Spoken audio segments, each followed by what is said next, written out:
श्री राम। शंखनाद में आपका स्वागत है। बांग्लादेश में पूर्व प्रधानमंत्री शेख हसीना के वहां से जाते ही हिंदुओं का नरसंहार शुरू हो गया है। हिंदू मंदिरों पर हमले शुरू हो गए हैं, हिंदू मंदिर तोड़े जा रहे हैं, लोगों के घरों पर हमला हुआ है, रेप बलात्कार की घटनाएं सामने आ रही है और हिंदू बड़े ही भयावह स्थिति में जी रहे हैं। बांग्लादेश में हिंदुओं के इस वक्त बहुत बुरे हालात है। जगह जगह से ऐसी खबरें आ रही हैं कि उन्हें डर कर रहना पड़ रहा है। उनके घरों से उनको निकाल कर, उनकी प्रॉपर्टी से, उनके गांव से उन्हें भगाया जा रहा है और भारत में बहुत बड़ी संख्या में हिंदुओं का पलायन हो सकता है, ऐसी खबर भी आ रही है। लेकिन भारत में इस बीच एक अलग ही तरह का प्रोपेगेंडा चल रहा है। ये प्रोपेगेंडा चल रहा है कि भारत में, बांग्लादेश में हिंदू जो है वो बिल्कुल सुरक्षित है। बांग्लादेश का मुसलमान ही उसकी सुरक्षा करने में जुटा हुआ है। एक जैसी चार फोटो डाल कर बार बार उसे रिट्वीट करके ये दिखाने की कोशिश की जा रही है और रिट्वीट करने वालों में अधिकतर आपको मुस्लिम अकाउंट ही दिखेंगे।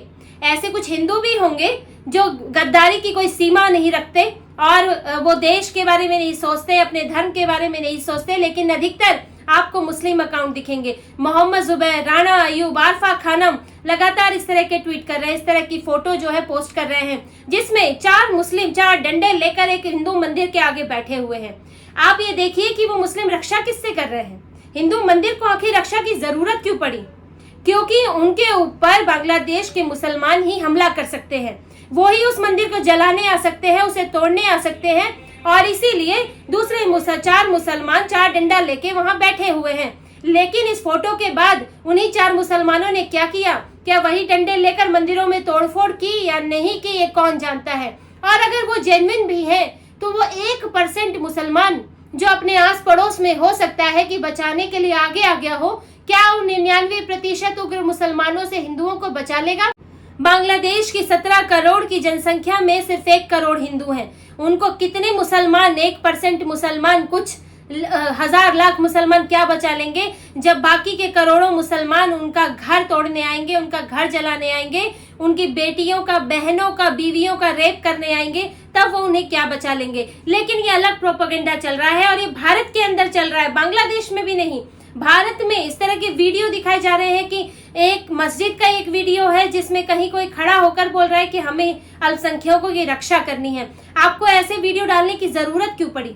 आप कल तक तो नहीं डाल रहे थे, क्योंकि आपको दिखने लगा कि अब मुसलमानों का बांग्लादेश में असली चेहरा सामने आ रहा है, उनका क्रूर चेहरा सामने आ रहा है, जो मूर्ति पूजकों को यानी हिंदुओं को वहां से भगा देना चाहता है और उनके पर अत्याचार कर रहा है। इसलिए अपना एक कुरूप, अपना एक घटिया चेहरा छुपाने के लिए इस तरह के फेक वीडियो लाए गए, इस तरह की फेक तस्वीरें लाई गई, जिससे भारत के हिंदुओं को बेवकूफ बनाया जा सके, ताकि भारत का हिंदू भड़क ना जाए, ताकि भारत का हिंदू एकजुट ना हो जाए। कहीं भारत में हिंदू भड़क गया तो मुसलमानों के लिए भी मुश्किल हो सकती है, तो मुसलमानों पर भी इस तरह का कुछ उसका रिपरकशन हो सकता है, जो कि पहले भी देखने को मिला। जब बाबरी मस्जिद टूटी थी तो बांग्लादेश में हिंदुओं के साथ अत्याचार हुए थे, हिंदुओं के साथ बुरा व्यवहार किया गया था, उनको जान से मार दिया गया था। इसी तरह से अगर बांग्लादेश में मुसलमान हिंदुओं को मारेंगे तो उसका यहाँ पर क्रिया की, उसकी प्रतिक्रिया यहाँ भी देखने को मिल सकती है और इससे हिंदू भी एकजुट हो सकता है, ये जानकर कि मुसलमान अगर बहुसंख्यक हो तो वो उनके साथ क्या कर सकते हैं, उनके साथ किस तरह का उत्पीड़न, प्रताड़ना हो सकती है, किस तरह क्रूरता, बर्बरता उनके साथ हो सकती है। कहीं हिंदू इसको एहसास न कर लें और एकजुट ना हो जाएं, इसीलिए भी इस तरह के वीडियो और इस तरह के फोटो डाले जा रहे हैं और सोशल मीडिया पर दिखाने की कोशिश है। जबकि प्रतिष्ठित मीडिया संस्थान और भारत के ही नहीं, बांग्लादेश के मीडिया संस्थान ये खबरें दिखा रहे हैं कि हिंदुओं पर किस तरह से हमला हुआ है। और ये तो बहुत थोड़ी बहुत खबरें हैं, कितनी खबरें दूर दराज के इलाकों से तो सामने ही नहीं आती। ऐसे समय पर जब अराजकता का माहौल हो, जब कोई प्रशासन संभालने वाला ना हो, व्यवस्था देखने वाला ना हो, तब कई ऐसे काम होते हैं जिनकी कहीं पर कोई सूची ही नहीं बनती, जो कहीं दर्ज ही नहीं होते। और ऐसे वीडियो भी आ रहे हैं जिसमें इस्कॉन मंदिर को तोड़ा गया, हिंदू पार्षद काजल रॉय को मार दिया गया। इसके अलावा कई महिलाओं की वीडियो भी आ रहे हैं, लड़कियों का वीडियो है जो रो रही हैं बंद कमरे में, कह रही है कि हमें बचा लो क्योंकि हमारे यहाँ बाहर हमलावर बैठे हैं। आप समझिए क्या मानसिक स्थिति होगी कि आप अपने कमरे में बैठे हैं और बाहर एक भीड़ खड़ी है जो हथियारों से लैस है, जो आपको उस दरवाजे को तोड़कर आप तक पहुंचना चाहती है, और उसके बाद वो आपके साथ क्या करेगी आप नहीं जानते। आप में यही खौफ है कि आपको मार देगी, आपको प्रताड़ित करेगी, रेप करेगी, बलात्कार करेगी, आपका क्या करेगी। आप इस डर में, इस खौफ में अपने घर में बैठे हैं। ये वहां के हर एक हिंदू का हाल ये है। इस खौफनाक माहौल में वहां का बांग्लादेश का हिंदू इस वक्त जी रहा है।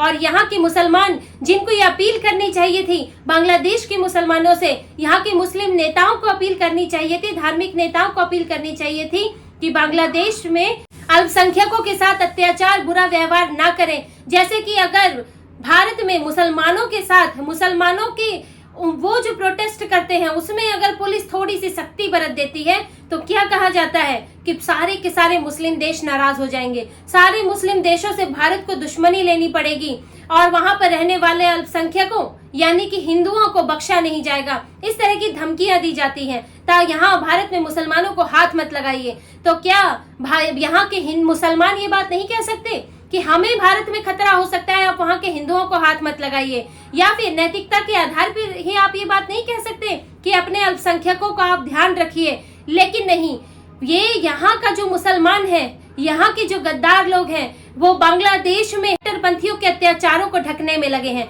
ये छुपाने में, लीपापोती करने में लगे हैं कि नहीं, बांग्लादेश का मुसलमान तो बहुत ही उदार है, वो तो हिंदुओं की रक्षा कर रहा है, हिंदुओं को कोई खतरा नहीं है, ताकि इनके किए कुकर्म, इनके की हत्याएं, इनका बहाया खून वो किसी को नजर ना आए, यहाँ के हिंदुओं को नजर ना आए। आप इस प्रोपेगेंडा को समझिए। इसके अलावा एक और प्रोपेगेंडा फैलाने की कोशिश हो रही है और भारत सरकार को डराने की कोशिश हो रही है, भारत को डराने की कोशिश हो रही है कि अगर यहाँ पर सत्ता नहीं बदली तो बांग्लादेश जैसा हाल हो सकता है, बांग्लादेश जैसे यहाँ पर गृह युद्ध हो सकता है, यहाँ पर विरोध भड़क सकता है और मोदी को शेख हसीना की तरह भारत छोड़कर जाना पड़ सकता है। क्योंकि मोदी को ये लोग हरा नहीं पा रहे हैं, क्योंकि पीएम मोदी को ये लोग सत्ता से नहीं हटा पा रहे हैं, इसलिए शेख हसीना का उदाहरण देकर डराने की कोशिश हो रही है।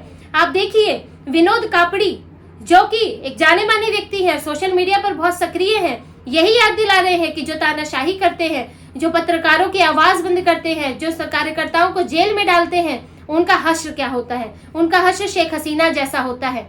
आम आदमी पार्टी के सांसद संजय सिंह क्या कह रहे हैं, जो तानाशाही करते हैं उनको देश छोड़कर भागना पड़ता है। तो आप ये देख रहे हैं कि ये सेक्युलर, लिबरल और प्लस विपक्ष का ये जो मेल जोल करके इस वक्त नेक्सस चला रहे हैं, प्रोपेगेंडा चला रहे हैं, वो ये भी है कि अगर मोदी सत्ता से नहीं हटे तो उन्हें भी देश से भागना पड़ सकता है। कि बांग्लादेश की स्थिति भारत की स्थिति बांग्लादेश जैसी है, ये दिखाने की कोशिश कर रहे हैं कि भारत में भी एक सरकार है जो 10 सालों से नहीं हटी, अभी फिर से जीत गई।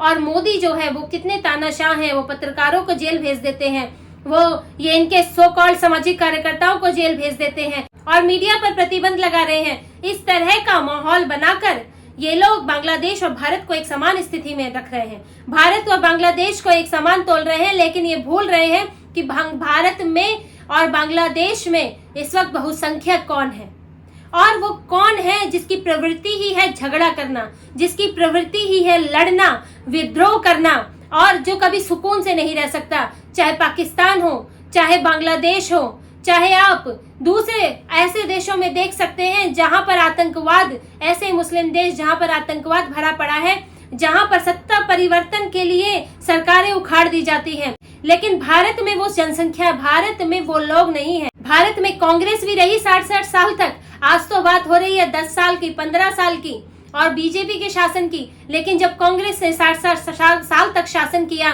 तब आपको नजर नहीं आया कि यहाँ पर क्या तानाशाही चल रही थी, क्या कांग्रेस गलत तरीके से जीत रही थी? और आज अगर बीजेपी को 10 साल हुए हैं और उसका एक नया कार्यकाल शुरू हुआ है, वो तानाशाही हो गई। अगर आम आदमी पार्टी 2 बार दिल्ली में जीतती है तो क्या वो तानाशाही नहीं है? क्या ममता बनर्जी अगर विधानसभा लगातार जीत रही है, लोकसभा में लगातार जीत रही है, क्या वो तानाशाही नहीं कर रही है?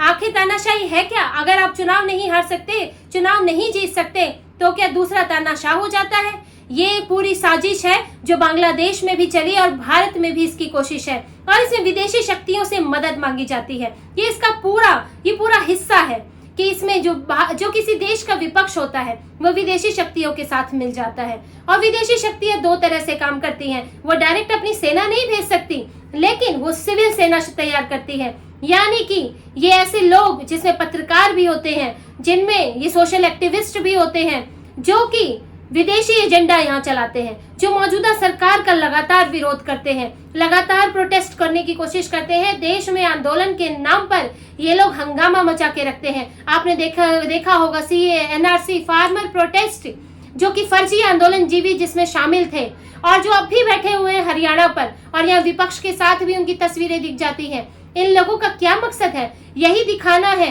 कि भारत में सरकार जो है वो अच्छा काम नहीं कर रही, भारत में इंस्टीट्यूशन किसी काम के नहीं रह गए, जुडिशरी किसी काम की नहीं है, इलेक्शन कमीशन किसी काम का नहीं है। भारत में अब सरकार नहीं चल सकती, अब तो भारत में विद्रोह ही करना पड़ेगा। जो मौजूदा सरकार है उसे हटाना ही पड़ेगा।